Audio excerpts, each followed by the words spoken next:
Well, it seems to me that the most effective strategy for social and political change is generally going to be to try to recognize and to try to harness and to try to leverage existing trends and momentum within the elite sectors of the society. So rather than taking, say, an overtly adversarial approach to someone like to groups like the owners and controllers of global financialized capital, rather than having a head-on collision with the most influential segment of the society, rather than that, you try to work in parallel and keep pushing from your side to try to steer the trajectory to the outcome that you want.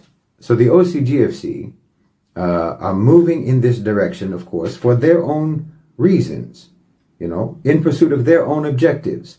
But if you're moving right alongside them, you can edge them over and get your objective achieved much faster and much more effectively. It's like a cyclist, who lets his competitor go just in front of him and he coasts behind him.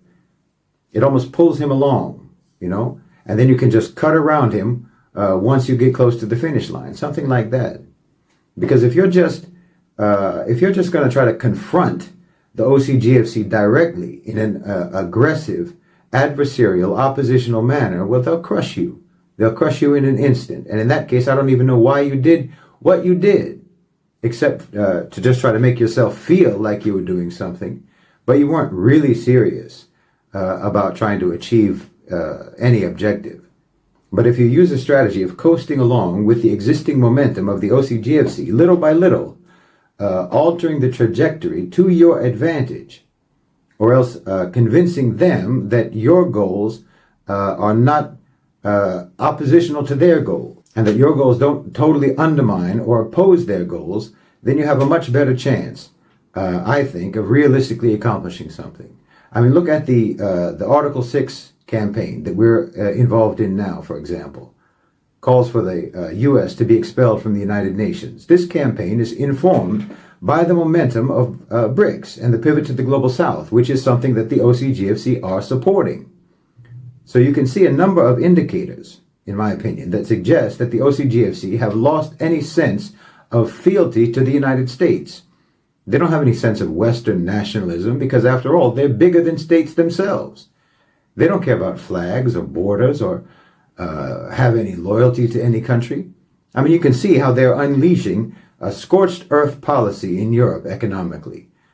I think that they want to see the U.S. politically sidelined as much as possible.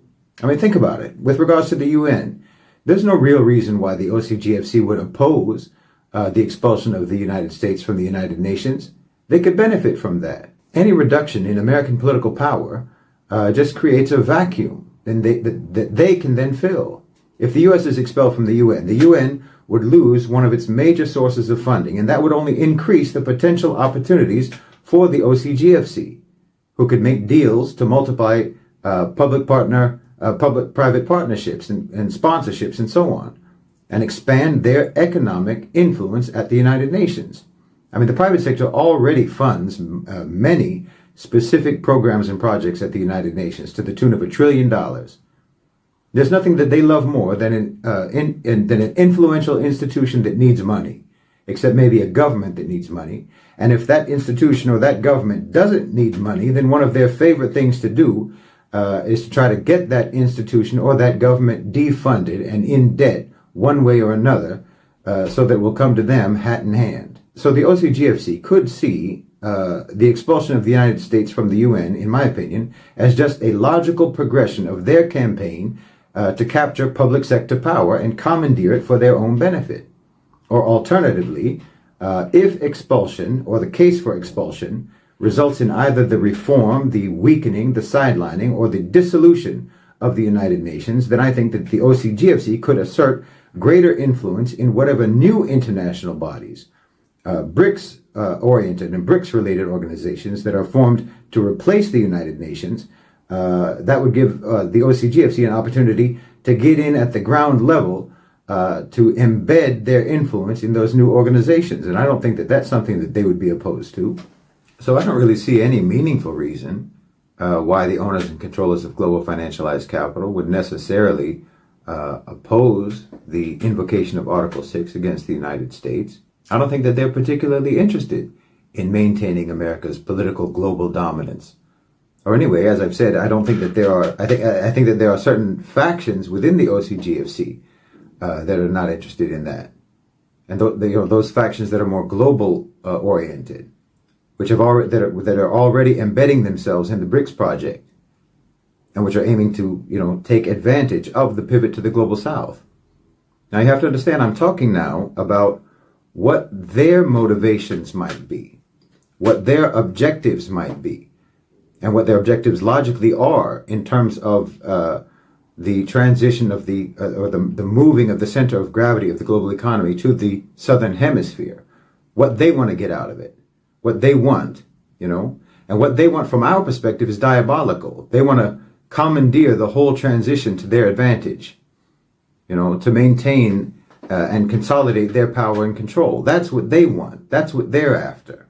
So for that reason, they could potentially support the removal of the U.S. from the UN. I think they might go along with that because they're going along with, if not actively advancing the isolation of the United States. But them getting what they want out of that is not an inevitability, which is why you have to move in parallel with them, intertwined with the existing momentum so that you can steer the trajectory.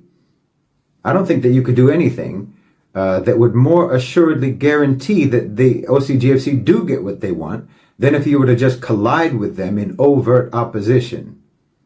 I think that they want, and it makes sense to them, and it does indeed make sense, that the institutions that determine the global order for the rest of this century, that those institutions should be in the global South, and they should be operated and managed by the global South. Political power should shift along with economic power. And I think that we're already past the Rubicon on something like that. I think that the transition is already taking place, and I think it's irreversible, in my opinion. So now it falls upon the governments, it falls upon the public, the population, and the private sectors of the global South to assert themselves to determine what role they will allow for the Northern Hemisphere OCGFC, and how that new paradigm is ultimately going to function and how it's going to look. It's like once you make an investment in something, and then over time, the deal starts evolving, terms and conditions get added, changes are made. The floor plan of the house that you put money down on starts to look different from what it looked like when you first wrote your initial check as a down payment, but it's too late to pull out. That's what's going on, in my opinion. And that's how this strategy works, and that's what BRICS is doing. I mean, as we all know, and as I've talked about, BRICS started originally as just a marketing idea of Goldman Sachs, but it's become much more than that. It's become a reality. And the BRICS countries are proving themselves to be a formidable force in international affairs. And they're a formidable force, at least partially because they have OCGFC backing. It's like two forces with their own gravitational pulls moving in connection. The OCGFC want to be able to take over, but BRICS is trying to manage their presence because they know that they can't afford to alienate the OCGFC. And the OCGFC also know themselves that they can't afford to alienate BRICS, not at this point. So they're negotiating while working in tandem. They're negotiating what their roles are supposed to be vis-a-vis each other.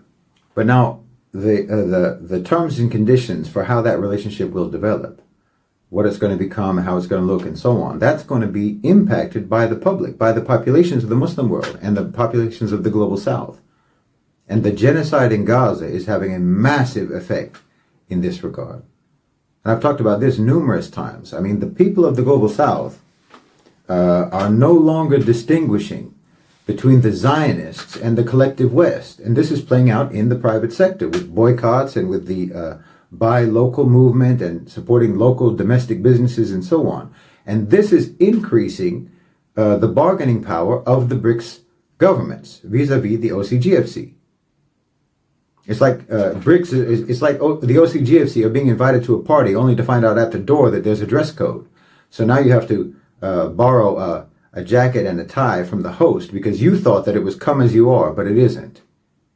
That's the influence of the public. So yes, I think when you move along the same currents as power, then you can influence the trajectory. And I think that that's how you can actually get things done. Of course, there are risks involved, but there are fewer risks involved in doing this than in doing nothing. And there's fewer risks involved in this than taking a hostile stance.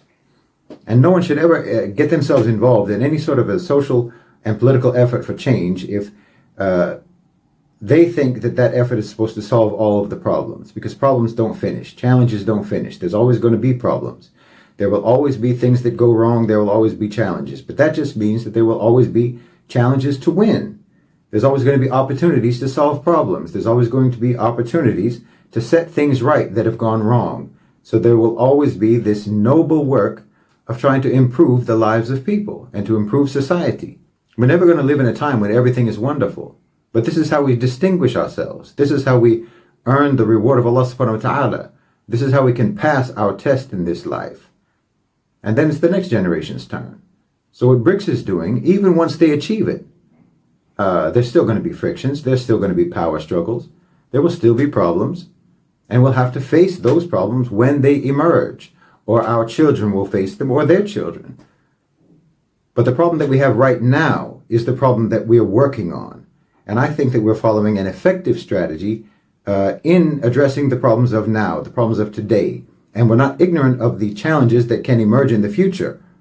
But an effective strategy like this one anticipates those challenges, and I think to some degree mitigates them.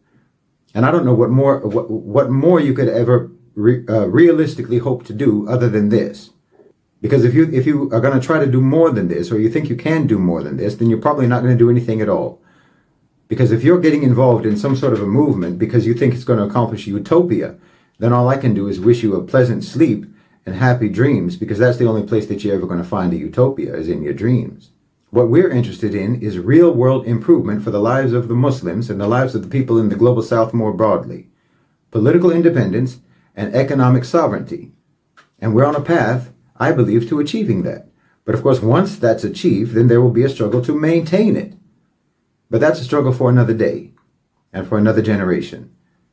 But I think that the way that we're moving forward will put in place a system and a culture, realities on the ground, that will make it more difficult for our inevitable political independence and economic sovereignty to be overthrown. And that's entirely based on the type of approach that we're taking with Middle Nation. You know, the U.S. achieved their power and influence through ruthless violence and domination, and it's already falling apart. The Muslims had the longest empire in history, surpassing the Byzantines, surpassing the Romans, the British, and now the Americans. The American empire is going to prove to be one of the shortest in history, and the period of Muslim subjection is going to be one of the shortest lapses in history as well, because we never lost our character. All of the lands that the Islamic empire encompassed remain Muslim until now. Every land that embraced Islam still embraces Islam today. Our empire never fell, not in terms of our culture and our character, not in terms of the rules that the population follow in their daily lives, just in terms of governance to one degree or another, but practically speaking, that's comparatively a minor issue. And that's because we never really were an empire in the same sense that non-Muslim empires were empires. We are an ummah. We're a nation of belief, not a nation of race or ethnicity or geographic location or origin or language or arbitrary borders or anything like that. That's what we are, an ummah. That's what we are. That's what we always have been. That's what we always will be. And BRICS, the global south, is a disparate group of people. It's a lot of people who have very little in common except for their desire to break free from Western domination. Well, we have the desire to break free from Western domination too, but we also have a cohesive identity. And we also have the most important natural resources in the world, and the youngest population in the world, and the highest birth rate in the world, and control over the most important trade routes in the world. And we also have the biggest sovereign wealth funds in the world. Muslim leaders can see, and I think that the OCGFC can surely see as well, that the future is Islamic. And we are people who believe in harmony, integration, mutual benefit, multilateral consensus, and peace and stability. And we have the most experience of anyone in building and managing and maintaining any kind of global order. We did it for more than 1,000 years, longer than anybody else. So yes, the OCGFC are going to try to dictate how things are going to be. But the reality is that they're burning down their own house. And then they're coming to stay in our house. So they're going to have to live by our rules under our roof. And that's the case even if they're helping us to build our house. And even if we're helping them to burn theirs down. And that's exactly what's been happening. And that's exactly what the transition to the Global South actually means.